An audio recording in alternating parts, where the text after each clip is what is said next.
Subscribe करिए हमारे channel target UP TET CTET को और बेल आइकन को दबाइए। हेलो फ्रेंड्स, मैं रेनू स्वागत करती हूँ आप सभी भावी अध्यापक एवं अध्यापिकाओं का आपके अपने channel target UP TET CTET में। दोस्तों, आप लोग के डिलेड फर्स्ट सेमेस्टर का सेकंड पेपर शिक्षण अधिगम के सिद्धांत के अंतर्गत हम लोग आपके राजन सीरीज के मोस्ट इंपोर्टेंट अतिलघुत्तरीय क्वेश्चंस को पढ़ रहे थे। और दोस्तों, हमने पार्ट 1 कंप्लीट भी कर लिया। आज की इस वीडियो में हम आपका पार्ट 2 और लास्ट पार्ट देखने वाले हैं, यानी कि आज की इस वीडियो में आपके जितने भी अतिलघुत्तरीय क्वेश्चन है इस सीरीज के सारे खत्म हो जाएंगे। तो चलिए स्टार्ट करते हैं। और जिन प्रशिक्षुओं ने वीडियो को नहीं देखा है इससे पहले कि आपको सारे के सारे वीडियोस की लिंक मिल जाएगी डिस्क्रिप्शन बॉक्स कमेंट बॉक्स में। दोस्तों, डीएलएड में फर्स्ट सेमेस्टर में कॉपी कैसे लिखें इसके लिए मैंने वीडियो बनाई है। आप लोग प्लीज उस वीडियो को जरूर देख लीजिएगा एग्जाम देने जाने से पहले, क्योंकि वो वीडियो देख करके बहुत सारे हमारे भाई बहनों को फायदा हुआ है। डीएलएड के आप लोग को जरूर फायदा होगा। तो प्लीज एग्जाम में कॉपी कैसे लिखें, डीएलएड में कॉपी कैसे लिखें, इस पर मैंने वीडियो बनाई है। आप लोग प्लीज मेरी उस वीडियो को पूरा देखिएगा और आपको निश्चित रूप से बहुत लाभ होगा एग्जाम में। चलिए स्टार्ट करते हैं क्वेश्चन नंबर 61 से। विवरण प्रविधि किसे कहते हैं?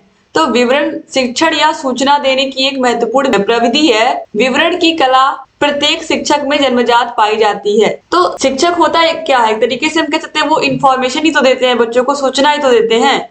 और सूचना ही क्या है, एक तरीके से हम सूचना के द्वारा क्या करते हैं, किसी भी वस्तु का, किसी भी पार्ट का या किसी भी लेसन का, चैप्टर का हम क्या करते हैं, विवरण ही तो प्रस्तुत करते हैं बच्चों के समक्ष। तो शिक्षक के अंदर ये जन्मजात पाई ही जाती है, क्योंकि शिक्षक का काम ही है बोलना। ये तो आप लोगों को पता ही है, क्योंकि शिक्षक जो बोलता है वही बच्चे अनुसरण करते हैं, वही बच्चे समझते हैं। तो इसीलिए शिक्षक के अंदर क्या ये जन्मजात पाई जाती है। क्वेश्चन नंबर 62 पर आते हैं। संप्रेषण की कोई एक उपयुक्त परिभाषा लिखिए। तो संप्रेषण दो व्यक्तियों के मध्य में बातचीत करने का माध्यम है। संप्रेषण कुछ नहीं है, दो लोगों के बीच में कम्युनिकेशन या बातचीत करने का माध्यम है। दो व्यक्तियों के मध्य भावों, विचारों तथा अन्य तत्वों का आदान प्रदान ही संप्रेषण कहलाता है, यानी कि विचारों का आदान प्रदान ही मुख्य रूप से संप्रेषण है, याद रखिएगा। क्वेश्चन नंबर 63 पर आते हैं। शिक्षण सूत्र क्या है? शिक्षण सूत्र वह है जिसके द्वारा शिक्षक छात्रों को प्रभावी ढंग से स्थायी ज्ञान प्रदान करता है। रेमंड के अनुसार शिक्षण सूत्र पथ प्रदर्शन का कार्य करते हैं, जिनमें सिद्धांत से व्यवहार में सहायता के लिए अपेक्षा की जाती है। क्वेश्चन नंबर 64 है। पुनर्बलन का क्या अर्थ है? तो पुनर्बलन का अर्थ पुनः बल देना है। पुनर्बलन के द्वारा छात्रों को अच्छा करने हेतु प्रोत्साहित किया जाता है। मैंने इन्हीं वीडियोस में कई बार आपको बताया है कि जब कोई बच्चा अच्छा काम करता है, कोई बच्चा आपको सवाल लगा के दिखाता है या कुछ अच्छा करता है कक्षा में, तो आप उसको जरूर मोटिवेट करें। और यही होता है, जब आप उसको शाबाश कहते हो, बहुत अच्छा कहते हो, तो बच्चों को खुशी होती है और वो उस काम को और बेहतर तरीके से अगली बार करके आपको दिखाते हैं। पुनर्बलन से बच्चों को मानसिक रूप से प्रोत्साहित किया जाता है। पुनर्बलन शिक्षण अधिगम प्रक्रिया को प्रभावी बनाता है। क्वेश्चन नंबर 65 है। एक तरफा वन वे संप्रेषण क्या है? वन वे संप्रेषण सिंपल सी बात है, क्लास में टीचर घुसे और उन्होंने लेक्चर देना शुरू किया बच्चों को उन्होंने पूरे क्लास में लेक्चर दे दिया और वो चुपचाप लेक्चर दे के चले गए। तो ये क्या हुआ? एक तरीके से एक तरफा संप्रेषण हुआ, एक तरफा बातचीत हुई। सामने वाले से ना आपने कोई रिस्पॉन्स दिया कि बच्चों को समझ में आ रहा है कि नहीं समझ में आ रहा है। तो ये एक एग्जाम्पल मैं दे रही हूँ, वाकई में क्लास में ऐसा होता नहीं है। शिक्षक बच्चों से पूछते हैं और बच्चे भी शिक्षक से पूछते हैं जो उनको समझ में नहीं आता। अगर शिक्षक इस तरीके से करेगा तो फिर किस तरीके से, तो अगर इस तरीके से शिक्षक खाली पढ़ा करके चले जाएंगे तो फिर बच्चों का रिस्पॉन्स अगर नहीं लेंगे तो फिर कैसे काम चलेगा। तो इसलिए जब शिक्षक क्लास में जाते हैं तो वो किसी भी चैप्टर को पढ़ाते हैं तो वो बच्चों से भी रिस्पॉन्स लेते हैं। तो इस तरीके से दोनों तरफ से रिस्पॉन्स आना बहुत जरूरी है, तभी जो संप्रेषण की प्रक्रिया है वो सही तरीके से हो पाएगी। तो एक तरफा संप्रेषण में केवल एक व्यक्ति अपने विचारों को दूसरे व्यक्ति तक पहुंचा देता है, यह प्रभावशाली संप्रेषण नहीं है। यानी कि आपने अपनी बात तो ग्राही तक पहुंचा दी जो ग्रहण कर रहा है अपनी सूचना और संदेश को, लेकिन ग्राही आपसे क्या कहना चाह रहा है इसकी यहाँ पर कोई वैल्यू ही नहीं समझी जाती है। इसके बाद क्वेश्चन नंबर 66 पर आते हैं।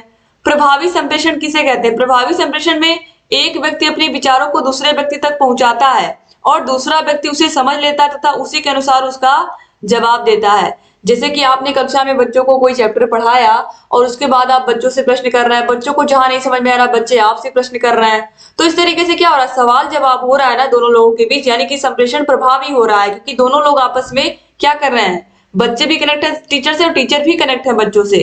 तो इस तरीके से यह दो तरफा टू वे होता है। इसमें जो टीचर होते हैं जिसको हम प्रेषक कहेंगे और जो बच्चे ग्राही होते हैं, ये पहले बातों को सुनते हैं ध्यान से, फिर इनको जो नहीं समझ में आता है फिर वो शिक्षक ने क्या किया, बच्चों को सूचना दी और बच्चों ने सूचना को ग्रहण किया और ग्रहण करने के बाद जो उन्हें समझ में आया वो क्या कर रहे हैं, उसका जवाब दे रहे हैं, और जो नहीं समझ में आया वो फिर से शिक्षक से पूछ रहे हैं।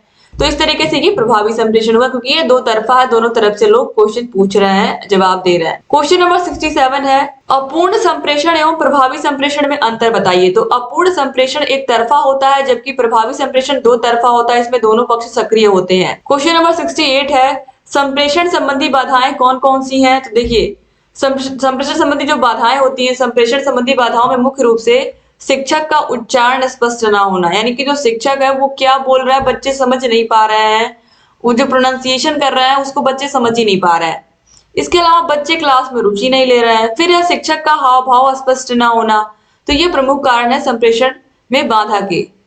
फिर क्वेश्चन नंबर 69 पर आते हैं, एक उद्यान में बालक पौधे होते हैं, पाठशाला बागीचा होता है और शिक्षक माली होता है। यह कथन किसने व्यक्त किया। तो यह फ्रॉबेल का ही तो कथन है, फ्रॉबेल ने ही तो कहा है, स्कूल को बागीचा कहा है, शिक्षक को माली कहा, बच्चों को पौधे कहा। जिस तरीके से माली अपने पौधों का ख्याल रखता है, उनको समय पर खाद पानी देता है, वैसे ही शिक्षक भी क्या करता है, अपने बच्चों का ख्याल रखता है और अपने बच्चों को वो सही से शिक्षा देता है, सही से पढ़ाता है, ताकि बच्चे भी क्या करें, आगे चल के समाज में नाम करें, बहुत कुछ अच्छा करें समाज के लिए। तो वैसे ही माली भी क्या करता है, अपने पौधों की अच्छे से देखभाल करता है और वो पौधे धीरे धीरे क्या होते हैं, बड़े होकर के वृक्ष बनते हैं, फल देते हैं। इसके बाद चलिए आगे अब देखते हैं क्वेश्चन नंबर 70, भाषा शिक्षण की मुख्य दक्षताएं कौन कौन सी हैं। तो भाषा शिक्षण, किसी भी भाषा को सीखने की जो प्रमुख दक्षताएं होती हैं वही चार ही होती हैं, सुनना, बोलना, पढ़ना, लिखना, जिसे हम सुबोपली कहते हैं। तो ये तो आप लोगों को पता ही होगा, सुनना, बोलना, पढ़ना और लिखना भाषा शिक्षण की प्रमुख दक्षताएं हैं, ये चारों आपको बिल्कुल याद होना चाहिए। क्वेश्चन नंबर 71 पर आते हैं, शिक्षण से क्या तात्पर्य है अथवा शिक्षण का अर्थ स्पष्ट करिए। तो शिक्षण का संक्षेप में अर्थ होता है ज्ञान प्रदान करना। शिक्षक शिक्षण द्वारा छात्रों को ज्ञान प्रदान करता है, जिससे छात्रों का सर्वांगीण विकास होता है। अगला क्वेश्चन है क्वेश्चन नंबर 72, शिक्षण को त्रिमुखी प्रक्रिया क्यों कहा गया। तो शिक्षण को त्रिमुखी प्रक्रिया इसलिए कहा गया है क्योंकि शिक्षण के अंतर्गत तीन बिंदु आते हैं, शिक्षक, शिक्षार्थी और पाठ्यक्रम। तो टीचर है, स्टूडेंट है और यहाँ पर क्या सिलेबस है। तो इस तरीके से यहाँ पर ये तीनों आते हैं। फिर क्वेश्चन नंबर 73 है, यह कथन किसका है, ज्ञान किसी देश के सुख व समृद्धि का आधार है। तो यह कथन जॉर्ज वाशिंगटन का है। क्वेश्चन नंबर 74 है, संप्रेषण के प्रमुख घटकों का नाम उल्लेख करिए। तो प्रेषक, ग्राही और बीच में क्या होता है, प्रेषक क्या देता है, संदेश या सूचना। तो यही याद रखिएगा, एक बोलने वाला, एक ग्रहण करने वाला और बीच में क्या होता है, संदेश। दोनों के बीच में क्या होता है, संदेश। जैसे कि शिक्षक और शिक्षार्थी के बीच में क्या होता है, सिलेबस होता है ना, वैसे प्रेषक और ग्राही के बीच में क्या होता है, संदेश होता है, मैसेज होता है कि आप क्या मैसेज देना चाह रहे हो। क्वेश्चन नंबर 75 है, शिक्षण में अभिप्रेरणा का सिद्धांत से क्या आशा है। तो प्रेषण द्वारा बालक में अभिरुचि पैदा होती है, जिसके फलस्वरूप बालक ध्यान मग्न होकर पढ़ता है। दोस्तों यहाँ पर प्रेषण नहीं बल्कि क्या होगा, प्रेरणा होगा। प्रेरणा द्वारा बालक में अभिरुचि उत्पन्न होती है और जिसके फलस्वरूप बालक ध्यान मग्न होकर के पढ़ता है। अभिप्रेरणा बालक की ध्यान शक्ति को बढ़ा देती है। जब अंदर मोटिवेशन रहेगा तभी आप अच्छे से पढ़ पाओगे। क्वेश्चन नंबर 76 है, उदाहरण प्रविधि की दो उपयोगिताएं लिखिए। तो उदाहरण से पाठ्य वस्तु स्पष्ट, बोधगम्य तथा रोचक बन जाती है। उदाहरणों का प्रयोग विषय सामग्री को स्पष्टता प्रदान करता है और नया ज्ञान भी देता है। एग्जाम्पल के माध्यम से हम लोग बहुत सारी चीजें सीखते हैं, क्योंकि एग्जाम्पल से क्या होता है, जो कॉन्सेप्ट होता है वो क्लियर होता है। इसीलिए टीचर बीच बीच में आपको एग्जाम्पल दे करके कॉन्सेप्ट को समझाते हैं। जैसे कि एक सवाल उन्होंने लगाया या उन्होंने एक नियम बताया और उस नियम पर वो 2-4 सवाल लगा करके आपको समझाते हैं, एग्जाम्पल देते हैं। किसी तरीके से सारे सवाल जितने भी बुक में दिए हुए हैं, सारे सवाल इसी तरीके से लग जाएंगे। इसके बाद क्वेश्चन नंबर 77 पर आते हैं। क्वेश्चन नंबर 77 है, उपचारात्मक शिक्षण से क्या अभिप्राय है अथवा उपचारात्मक शिक्षण किसे कहते हैं। दोस्तों आपको मैंने पहले ही बताया है कि निदानात्मक शिक्षण क्या होता है, किसी भी विषय की विषयगत कमजोरी का पता लगाना कि बच्चा किस विषय में कमजोर है, ये हो गया निदान करना। यानी कि हमने कमजोरी का पता लगा लिया कि बच्चा किस विषय में कमजोर है। अब वह जिस विषय में कमजोर है उस विषय की उसको एक्स्ट्रा क्लासेस दे करके या उसे अभ्यास करा करके उस विषय का क्या करना है, हमें उस विषय की उस कमजोरी को दूर करना है। और जब हमने कमजोरी को दूर कर दिया तो वही क्या होगा, उपचारात्मक शिक्षण। और उसको दूर करने की प्रक्रिया ही उपचारात्मक शिक्षण कहलाएगी। उपचारात्मक शिक्षण उस शिक्षण को कहा जाता है जिसके माध्यम से छात्रों की जो शिक्षा संबंधी त्रुटियों को दूर हम करते हैं जिसके माध्यम से जो बच्चों की त्रुटियां होती हैं शिक्षा संबंधी उसको हम क्या करते हैं, दूर करते हैं, और छात्रों की जो कमजोरियां हैं उनका पता लगा करके उसके सीखने में आ रहे बाधक तत्वों को हम दूर करते हैं। दोस्तों यहाँ पर कंफ्यूजन क्रिएट कर रहा है, आपको सिंपली क्या लिखना है, उपचारात्मक शिक्षण अगर एग्जाम में पूछता है आपको केवल समझ लेना जब मैं बोल रही हूँ। उपचारात्मक शिक्षण में हम क्या करते हैं, बच्चों की विषयगत कमजोरियों को हम क्या करते हैं, दूर करते हैं, जो उनकी कमियां हैं त्रुटियां हैं उनको दूर करते हैं। किसी भी विषय में बच्चे की जो कमजोरी है उसको हम क्या करते हैं, अभ्यास करा करके, उसे एक्स्ट्रा क्लास दे करके या अतिरिक्त समय दे करके हम क्या करते हैं, उसकी उस विषयगत कमजोरी को दूर करते हैं, और यही होता है उपचारात्मक शिक्षण। क्वेश्चन नंबर 78 है, गतिविधि आधारित शिक्षण किसे कहते हैं। गतिविधि से तात्पर्य उन समस्त क्रियाओं से है जिसके सहायता से बच्चे विषय वस्तु पर ध्यान पूर्वक कार्य कर रहे होते हैं और साथ ही करके सीख रहे होते हैं। क्वेश्चन नंबर 79 है, टीएलएम का पूरा नाम बताइए। आप देखिए 2017 में ये क्वेश्चन पूछा गया है। तो टीएलएम का पूरा नाम क्या है, टीचिंग लर्निंग मटेरियल, शिक्षण अधिगम सामग्री। तो टीएलएम द्वारा कक्षा शिक्षण कार्य को प्रभावशाली एवं रोचक बनाया जाता है। बच्चों को अलग अलग प्रकार की पेंटिंग्स, अलग अलग प्रकार के ग्राफ चित्र, या फिर ये कहें कि चार्ट पेपर के माध्यम से बच्चों को बहुत सारी चीजें हम सिखाते हैं, जैसे कि अपोजिट वर्ड्स हुए, फलों के नाम, फूलों के नाम, और बहुत सारी चीजें हम बच्चों को सिखाते हैं। क्वेश्चन नंबर 80 है, सीखने में जब समस्या का समाधान अचानक आ जाता है तो वह सिद्धांत कौन सा सिद्धांत कहलाता है। तो वह होता है सूझ का सिद्धांत। क्वेश्चन नंबर 81 है, पीटीए तथा एमटीए का पूरा नाम क्या है। तो पीटीए का पूरा नाम क्या है, पेरेंट टीचर एसोसिएशन, अभिभावक अध्यापक संघ, और एमटीए का मदर टीचर एसोसिएशन यानी कि मातृ अध्यापक संघ। क्वेश्चन नंबर 82 पर आते हैं, गतिविधि से आप क्या समझते हैं। तो गतिविधि वह रुचिकर ढंग है जो अधिगम प्रक्रिया को रोचक बनाता है। गतिविधि द्वारा किया गया ज्ञान स्थायी होता है। क्वेश्चन नंबर 83 है, शिक्षण कौशल से आप क्या समझते हैं। शिक्षण कौशल वह आधार है जिससे अध्यापक शिक्षण कार्य प्रभावी तथा रोचक ढंग से संपादित करता है। गेज के अनुसार शिक्षण कौशल एक विशेष अनुदेशन क्रिया है जिसका प्रयोग अध्यापक अपने कक्ष में करता है। इसके बाद क्वेश्चन नंबर 84 है, अपेक्षित अधिगम प्रतिफल क्या है। तो न्यूनतम अधिगम स्तर के अंतर्गत निर्धारित दक्षता की संप्राप्ति ही अपेक्षित अधिगम प्रतिफल कहलाती है। यानी कि जितना आपने सोचा था उस क्लास के बच्चों ने उतना लक्ष्य अचीव कर लिया, तो यही क्या होगा, अपेक्षित अधिगम प्रतिफल। क्वेश्चन नंबर 85 है, किन्हीं 4 शिक्षण प्रविधियों का नाम बताइए। तो 4 प्रविधियों में आप देखिए, प्रश्नोत्तर प्रविधि, गतिविधि प्रविधि, व्याख्यान प्रविधि, विवरण प्रविधि। प्रश्नोत्तर प्रविधि तो आपने देख ही लिया। क्वेश्चन नंबर 86 है, शिक्षण की किन्हीं 4 नवीन विधाओं का नाम बताइए। तो बाल केंद्रित शिक्षण, उपचारात्मक शिक्षण, दक्षता आधारित शिक्षण और सहगामी शिक्षण। क्वेश्चन नंबर 87 है, टीएलएम के लिए कितनी धनराशि देय होती है। तो टीएलएम के लिए 500 रुपए की धनराशि देय होती है।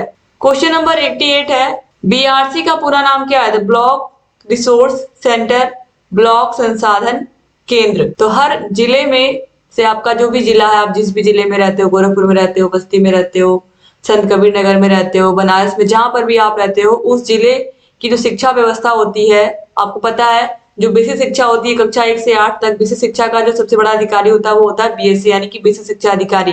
और वह जो जिला होता है वो अलग अलग ब्लॉक में डिवाइड होता है, उसमें कई सारे ब्लॉक होते हैं, और इसी ब्लॉक में जो ऑफिस होती है वो होती है ब्लॉक संसाधन केंद्र, उसको हम कहते हैं। और यहाँ पर जो बैठता है वो खंड शिक्षा अधिकारी बैठता है। तो ब्लॉक संसाधन केंद्र पर खंड शिक्षा अधिकारी बैठते हैं। तो याद रखिएगा, इस तरीके से पूरा जो जिला है वो ब्लॉक में डिवाइड होता है। क्वेश्चन नंबर 89 है, प्रयोग प्रदर्शन विधि मुख्य रूप से किस कार्य के लिए उपयोगी है। तो प्रयोग प्रदर्शन विधि मुख्यतः विज्ञान शिक्षण के लिए उपयोगी है। क्वेश्चन नंबर 90 है, बाल केंद्रित शिक्षण का क्या अर्थ है। तो बाल केंद्रित शिक्षण में कुछ बताने की जरूरत ही नहीं है, बालक को ध्यान में रख करके ही, उसी को ध्यान में रख करके ही सिलेबस बनाया जाता है कि बच्चा उसको सही से समझ पाएगा नहीं समझ पाएगा, इस बात का विशेष रूप से ध्यान दिया जाता है। तो बाल केंद्रित शिक्षा वह शिक्षा है जिसमें बालक को केंद्र मानकर शिक्षण का कार्य किया जाता है।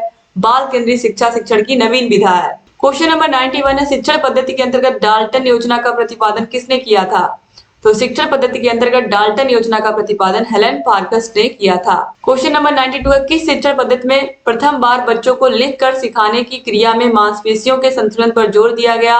दोस्तों मॉन्टेसरी पद्धति में लिख कर सिखाने की क्रिया में मांसपेशियों के संतुलन पर जोर दिया गया है। क्वेश्चन नंबर 93 है, बहुकक्षा शिक्षण क्या है। जब शिक्षण कार्य कई कक्षाओं के बच्चों को एक साथ बैठाकर किया जाता है तो ऐसी शिक्षण बहुकक्षा शिक्षण कहलाता है।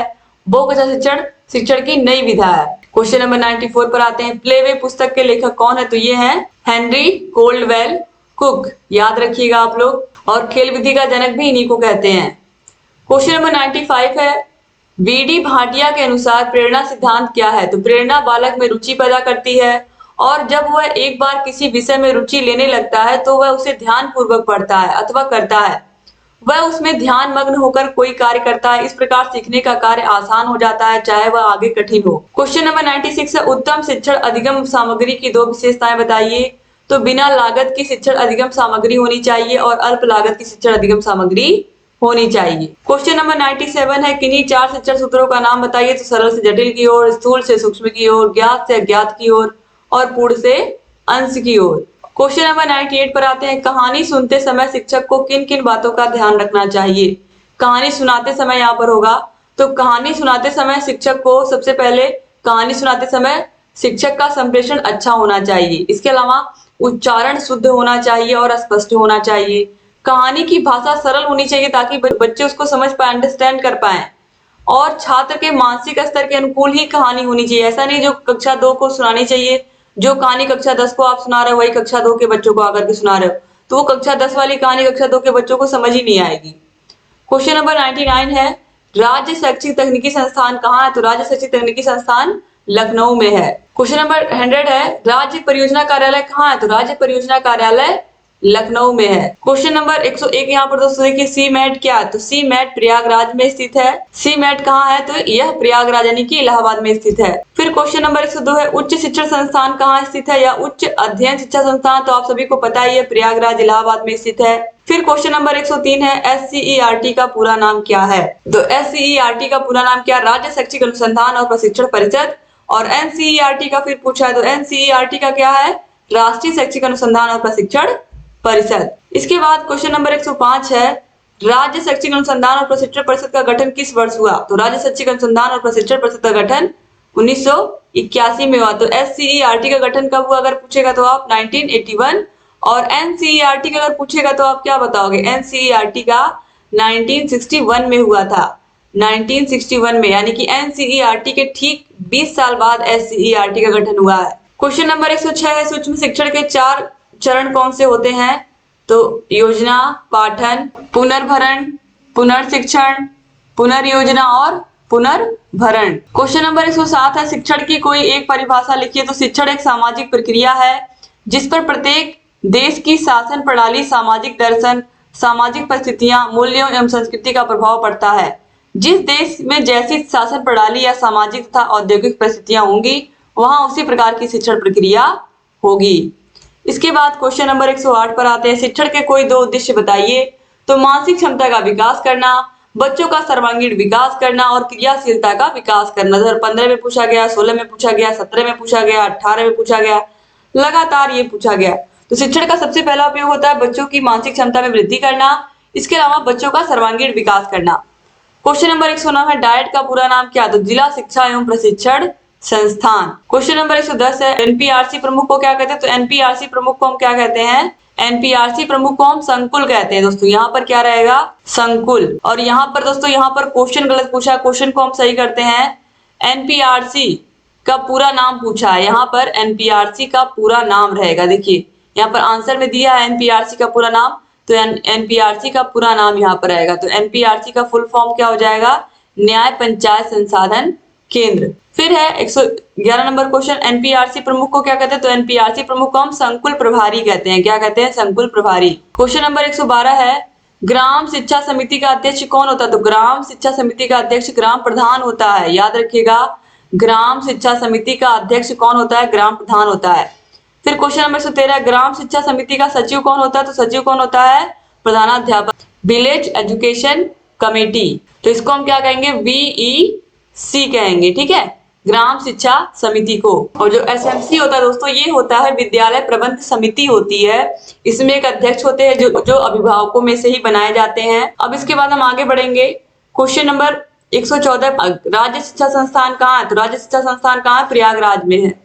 फिर क्वेश्चन नंबर 115 पर आते हैं, राज्य विज्ञान शिक्षा संस्थान कहाँ है? तो ये भी कहाँ है? प्रयागराज में ही स्थित है। फिर इसके बाद राज्य हिंदी संस्थान कहाँ? याद रखिएगा, हिंदी संस्थान कहाँ है? बनारस में, वाराणसी में स्थित है। तो इस तरीके से आपने सारे के सारे क्वेश्चंस को पढ़ लिए राजन सीरीज के, और ऑलरेडी बहुविकल्पी क्वेश्चंस आपको मैंने पढ़ा ही दिए हैं। आप सारे के सारे विषयों को देख सकते हैं, अपनी तैयारी को बेहतर बना सकते हैं। और दोस्तों अगर चैनल को सब्सक्राइब नहीं किया तो प्लीज सब्सक्राइब भी कर दीजिए, बगल में बेल आइकन होगा उसको भी प्रेस कर दीजिए, और जहां कहीं कोई भी समस्या है हमसे बताते रहिए। दोस्तों अगर वीडियो को शेयर नहीं किया तो प्लीज अपने कॉलेज के ग्रुप में, व्हाट्सएप ग्रुप में अपने प्रिय दोस्तों जरूर शेयर कर दीजिएगा। और डिस्क्रिप्शन बॉक्स, कमेंट बॉक्स में आपको सारे के सारे विषयों की लिंक मिल जाएगी। आप सारे के सारे विषयों को देखिए और अपनी तैयारी को बेहतर बनाइए। वीडियो को पूरा देखने के लिए आप सभी लोगों का बहुत बहुत धन्यवाद। चैनल से बने रहिए और सारे वीडियोस को देखते रहिए। वीडियो अच्छा लगा तो लाइक करके जाइएगा, अच्छे से प्यारे प्यारे कमेंट जरूर छोड़िएगा। जय हिंद दोस्तों।